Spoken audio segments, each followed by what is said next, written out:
Matheou from the Boycott Turkey Campaign UK. Thanks for joining us today. Thank you very much for having me again.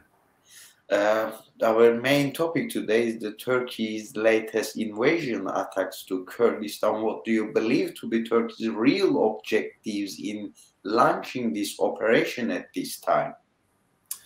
So Turkey's objectives in launching the operation at this time are to make use of the geopolitical opportunity provided by the Russian state's invasion of Ukraine in order to complete a longer-term plan, which we've seen in place really since 2006, 2007, when there was the first invasion into Iraqi Kurdistan or northern Iraq, South Kurdistan, to isolate the Free Mountains, the Medya defense zones, and to allow then a colonization through the military occupation of the key border regions and the economic occupation of the Kurdistan regional government of the whole of South Kurdistan, a colonization of South Kurdistan and of even the non-majority Kurdish regions of northern Iraq.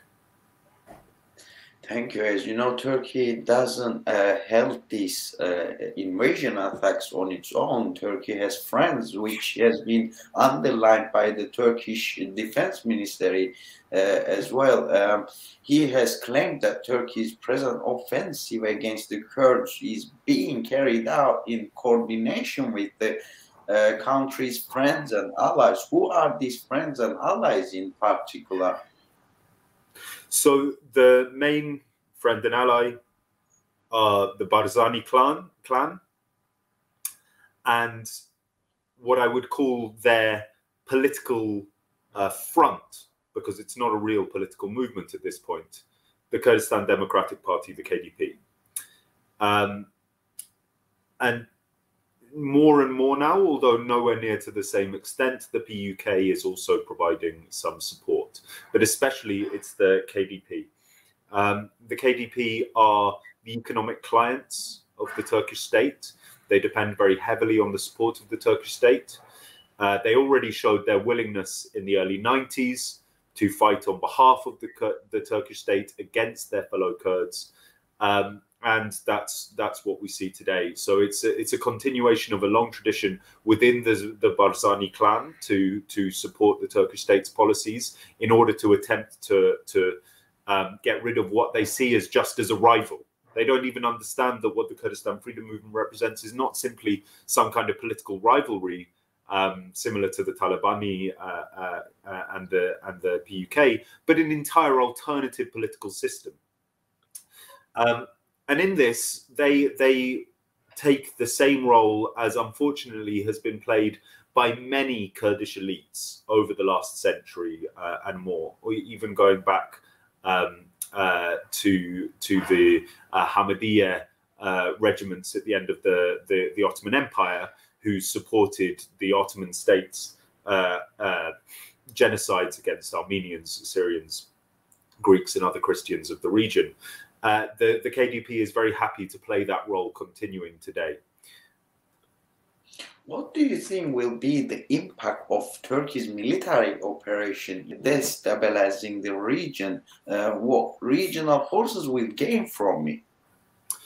So one impact we've already seen is the Iraqi army's violent assault on Sinjar, on Shengal, on the genocide survivors who were defended by the Kurdistan Freedom Movement and especially by the guerrilla, PKK, HPG, YJSR guerrilla, defended them against Daesh's genocide, helped them to organize themselves, and then withdrew in 2018. And it's important to say that those forces now in Shengal, which are officially part of the Popular Mobilization Forces in Iraq, they are self-run, self-organized by the Yazidi. They might be inspired by the political philosophy of Abdullah Öcalan, but they are not part of the PKK.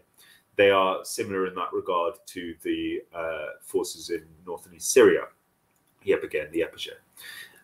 Now, the agreement, the Sinjar agreement, which was put in place without the consultation of the Yazidis, was never fully enforced by the Iraqi army, and you could see some unwillingness there. Also, political alliances between the Yazidi and some of the other popular mobilization forces meant that they were unwilling to do this. But now their hand has been forced by Turkey.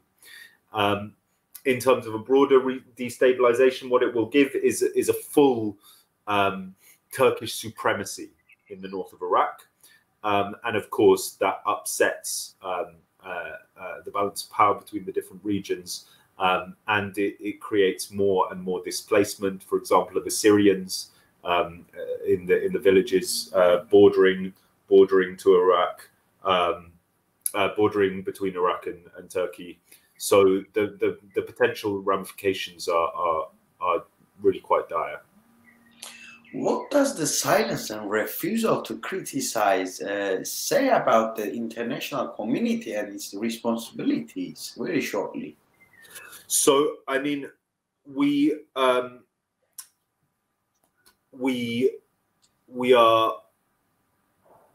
witnessing once again the sheer hypocrisy of the so-called international community, which at least many of the nation states has mobilized to support Ukraine in their defense and the Ukrainian people in their defense against the Russian state's imperialist aggression, but which cannot and will not provide the same for the Kurdish people and the other peoples of the region against Turkish state aggression. And I think we need to remember here that the strategies and the approaches of the Turkish and the Russian states are identical. They both claim that these are not invasions, these are peace operations or military operations to demilitarize a terrorist threat, a claimed terrorist threat. In the Russian case, they claim that these are Nazis, that the denazification of Ukraine, in the same way as the Turkish state sees these as terrorists. And then they occupy certain areas, build military posts, and begin a process of colonization that they refuse to name as such.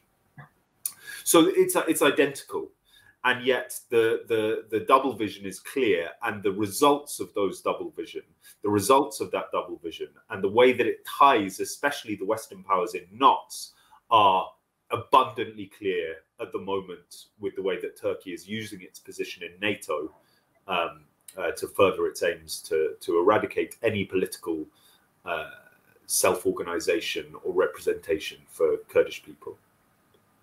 You underlined the Turkey's and NATO relations as well. The NATO is still keeping silence about all Turkey's war crimes, and even for the chemical weapons allegations, still the OPCW is not taking any action to do the researches that needs to be done in the region according to chemical weapons allegation.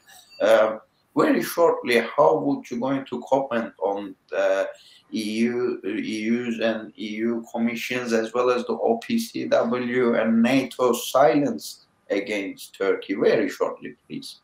So, in short, they're all hypocritical. There's nothing else for it. The speed with which Russian war crimes are being identified and investigated, rightly, is very telling here. Where there is a will, there is a way. And what that shows is that there is no will on the part of any of the organizations that you named to play any constructive role. They only seek to instrumentalize the Turkish state in their geopolitical games. And what that does is give the Turkish state total free rein to commit these war crimes again and again. We saw this in 2019 in the invasion of northern East Syria. We saw it in support of the Azerbaijani state's unprovoked attack on Nagorno-Karabakh or Artsakh in 2020, and we see it again now in northern Iraq. And we saw it last year as well in Bashur in the Medya defense zones.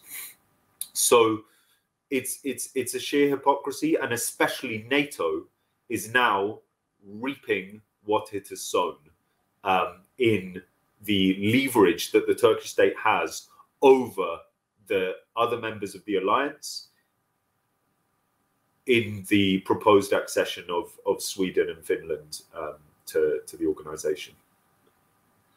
Dear Nik Matheou from the Boycott Turkey Campaign, thanks for joining us. Thank you for your valuable comments today.